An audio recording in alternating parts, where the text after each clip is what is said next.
یسوع جیسا کوئی نہیں، عظیم ابتدائیہ۔ افریقن مسیحی اکثر ایک گیت گاتے سنے گئے جس میں وہ بارہا ان الفاظ کو دہراتے ہیں، کوئی نہیں، یسوع جیسا کوئی نہیں۔ اور جو کچھ وہ گاتے ہیں ایک عظیم سچائی کا بیان ہے۔ یسوع جیسا کوئی نہیں وہ ہمارے وضاحت کرنے کی صلاحیت سے کہیں زیادہ وسیع ہے، وہ ہماری سوچ سے بڑھ کر ہے، وہ ہمیشہ آگے چلتے ہوئے ہماری رہنمائی کرتا ہے،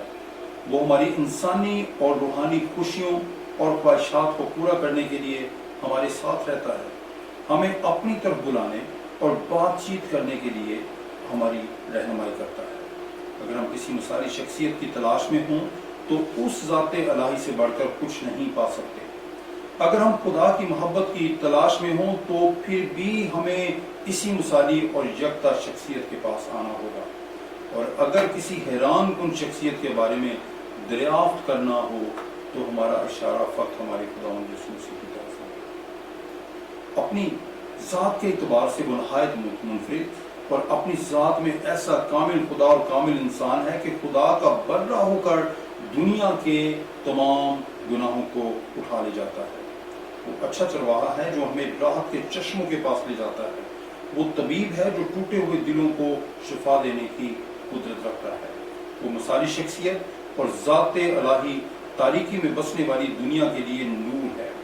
وہ پیاسی زندگیوں کے لیے زندگی کا پانی ہے، وہ بھوکی زندگیوں کے لیے زندگی کی روٹی ہے، وہ ان سب کو جو گناہ کی گہرائیوں اور موت کی وادیوں میں مردگی کی حالت میں زندگی بسر کر رہے ہیں، ان کے لیے زندگی اور انہیں زندگی دینے والا خداوند ہے۔ خداوند یسوع اپنے امید رکھنے والوں کے لیے سب کچھ ہے، ان سب کے لیے جو اس سے کچھ پانے کی امید رکھتے ہیں اور اس سے خواہش رکھتے ہیں۔ ان کی یہ خواہش ہے کہ یسوع ہی ان کی ضرورت کو پورا کرے۔ اس سب کے لیے چاہے ہماری زندگی کی ضرورت روزمرہ کی روٹی ہی کیوں نہ ہو، ہمیں یسوع خداوند کی اپنی زندگی میں از حد ضرورت ہے کہ ہم اس کی پیروی کریں اور اس میں خوش و خرم زندگی بسر کریں کہ خداوند کا مسیح ہمارے لیے سب میں سب کچھ ہو۔ یسوع جیسا کوئی نہیں ہوا اور نہ ہی کوئی یسوع جیسا ہوگا، اس لیے کہ وہ خداوندوں کا خداوند اور بادشاہوں کا بادشاہ ہے۔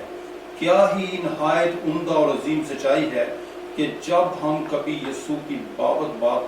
کرتے ہیں تو یک زبان دہراتے ہیں کہ وہ خداوندوں کا خداوند اور بادشاہوں کا بادشاہ ہے۔ اگر ہم تمام زبانوں کے آغاز سے خوشخبری کا کلام بیان کرنے والوں کو اکٹھا کریں تو معلوم ہوگا کہ وہ سب باتیں جو وہ یسوع کی تعریف میں بیان کریں گے، جب آپ یسوع کی شخصی رفاقت میں آئیں گے تو اس بڑی سچائی سے واقف ہوں گے کہ تعریف میں کی گئی وہ سب باتیں تو ایک ذرہ برابر بھی نہیں۔ اگر ہم زمانوں کے آغاز کے ایام سے گا کر تمام ستائش کرنے والوں کو ایک جگہ اکٹھا کریں کہ وہ اس کے جلال کا بیان کریں، اور جب وہ تعریف کر چکے تو ہم جو یسوع کی رفاقت میں ہیں، اگر ہم زمانوں کے آغاز کے ایام سے گا کر تمام ستائش کرنے والوں کو ایک جگہ اکٹھا کریں کہ وہ اس کے جلال کا بیان کریں، اور جب وہ تعریف کر چکے تو ہم جو یسوع کی رفاقت میں ہیں، یسوع کی رفاقت میں ہونے کے باوجود ایسا محسوس کریں گے کہ ایسا کچھ زیادہ نہیں کہا گیا، بلکہ ہم اور زیادہ تعریف کرنے کی تڑپ کو محسوس کریں۔ ہم اس شخصیت کے بارے میں بھلا اور کیا کہہ سکتے ہیں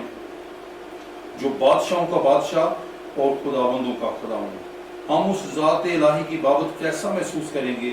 جو گناہ پر غالب اور موت پر فاتح ہے۔ آپ اس جلالی بادشاہ کی خوبصورتی اور بیش بہا وسیع اختیار بابت کیا خیال کریں گے، جس کا نور چمکنے پر سول اوندہ سا گر پڑا اور پکار اٹھا اس ایسے جلالی بادشاہ کی بابت جس کی حضوری کے جلال کی تاب نہ لا کر جہنم مردہ سا گر پڑا۔ ان تمام باتوں کی سادہ وضاحت یہی ہے کہ ہم کمزوری کی حالت میں اگرچہ کچھ کہہ سکنے سے قاصر ہوں اور اس لائق ہی نہ ہوں کہ شاید ہم ایمان کی اس سطح پر نہ ہوں